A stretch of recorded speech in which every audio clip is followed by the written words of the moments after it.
దోసకాయ చట్నీకి దోసకాయ ముక్కలు, దోసకాయ, పచ్చిమిర్చి, చింతపండు, టమోటా, కొన్ని వేరుశనగ విత్తనాలు, ఉల్లిగడ్డలు ఇట్లా సన్నగా తరిగి ఉంచుకోవాలా, కొత్తిమీర, కొన్ని దోసకాయ ముక్కలు లావు కట్ చేసుకోవాలా, కొన్ని సన్నగా కట్ చేసి పెట్టుకోవాలా.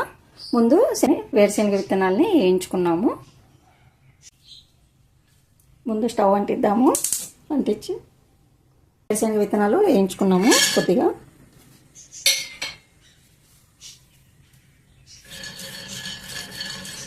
వేరుశనగ విత్తనాలు వేస్తే కొంచెము బైండింగ్ లాగా వేరుశనగ విత్తనాలు వేసుకున్నాం అనుకోండి, కొంచెం చట్నీ కూడా నీరు కారదు. అందుకోసమనే వేరుశనగ విత్తనాలు కొంచెం కొద్దిగా, ఎక్కువ కాదు, కొంచెం వేసుకున్నాము. వేరుశనగ విత్తనాలు వేగినాయి, తీద్దాము. తీసుకొని ఇంకా పచ్చిమిర్చి, జీలకర్ర అన్నీ వేయించుకున్నాము. కొంచెం ఆయిల్ వేసుకున్నాము.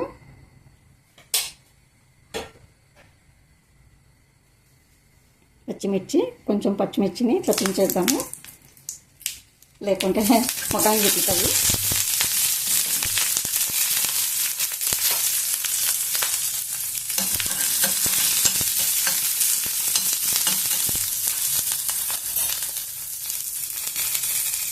చింతపండు,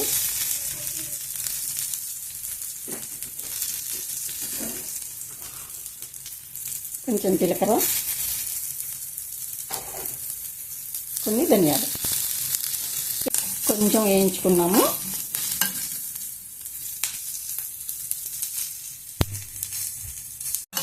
అన్ని పచ్చిమిర్చి అన్నీ బాగా వేగిపోయినాయి, ఇంకా తీసేద్దాం.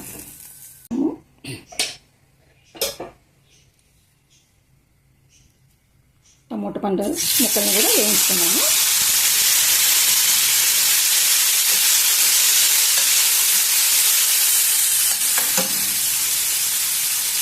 టమోటా మగ్గుతుంది. ఇప్పుడు కొత్తిమీర,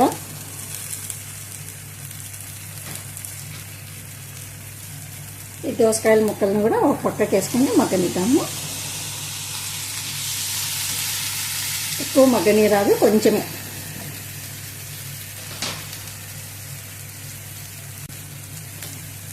కొద్దిగా పసుపు వేసుకొని బాగా మగ్గనిద్దాము. మరి ఎక్కువ మగ్గలేదు, మెత్తగా అంతవరకు ముక్కని కొంచెమే.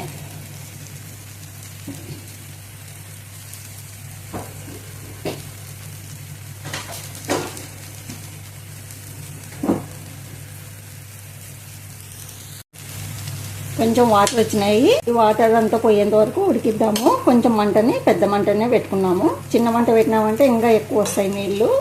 అందుకోసమనే కొంచెం పెద్ద మంటనే పెట్టుకొని మాడిపోకోకుండా చూసుకోవాలి.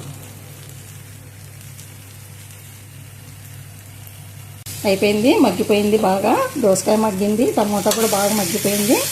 ఇంకా బంద్ చేసి చల్లగా వేసుకొని గ్రైండ్ చేద్దాము. దోసకాయ ముక్కలన్నీ బాగా చల్లగా అయిపోయినాయి, ఇంకా గ్రైండ్ చేద్దాము.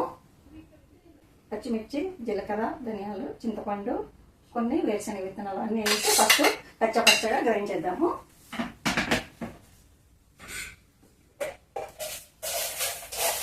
దాంతోపాటు కొంచెం ఉప్పు,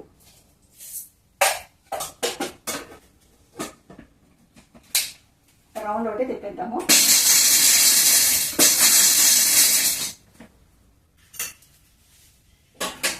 ఇప్పుడు టమోటా కూడా వేసేద్దాం.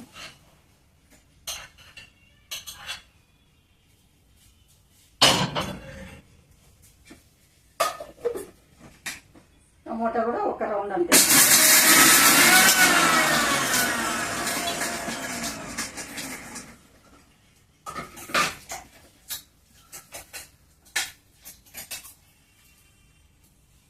ఇప్పుడు దోసకాయ ముక్కలు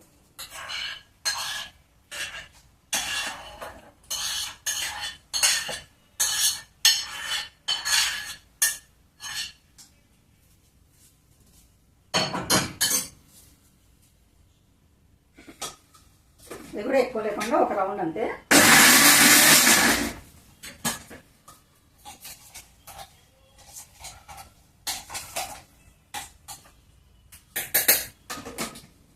ఇంకోసారి తిప్పుదాం.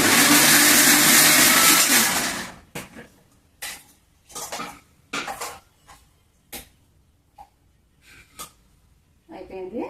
ఇప్పుడు కొన్ని పచ్చి ముక్కలు, ఉల్లిగడ్డ ముక్కలు. ఫస్ట్ పచ్చి ముక్కలు వేద్దాము. దోసకాయ ముక్కలు చిన్న కట్ చేసుకున్నాం కదా, అవి వేసుకున్నాము. ఒక్కసారి ఒక రౌండ్ తిప్పుదాం అంతే. అంతే. ఇప్పుడు ఉల్లిగడ్డ ముక్కలను కూడా వేసేద్దాం. ఓకే, అంతే అయిపోయింది. అయిపోయింది. దోసకాయ చట్నీ ఇంకా తర్వాతకి ఇద్దాం.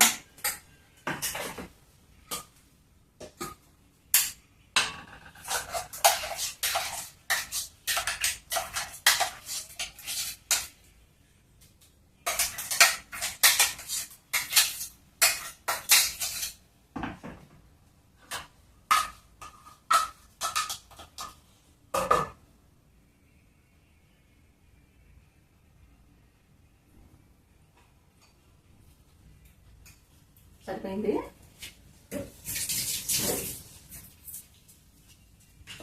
ఇప్పుడు తర్వాతకి వేద్దాం. ఇంకా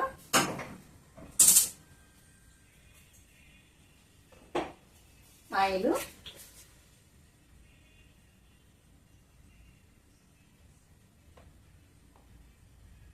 ఆయిల్ వేడైంది. వెల్లుల్లి,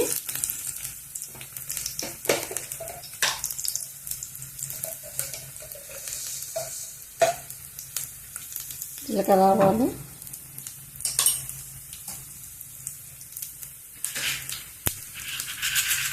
శనగపాయలు,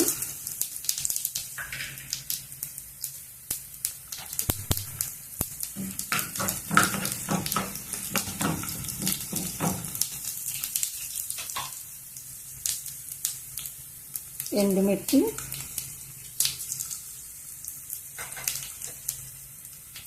కరివేపాకు.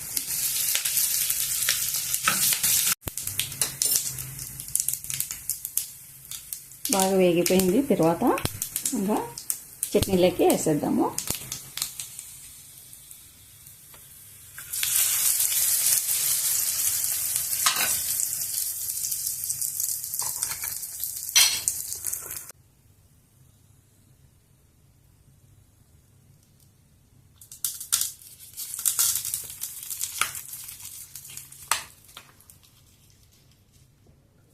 చూసినారు కదండి దోసకాయ చట్నీ నేను ఎలా తయారు చేశాను. మీకు నచ్చినట్లయితే లైక్ చేయండి, షేర్ చేయండి, సబ్స్క్రైబ్ చేసుకోండి. మరో మంచి రెసిపీతో మీ ముందుంటాను. ఓకేనండి, బాయ్.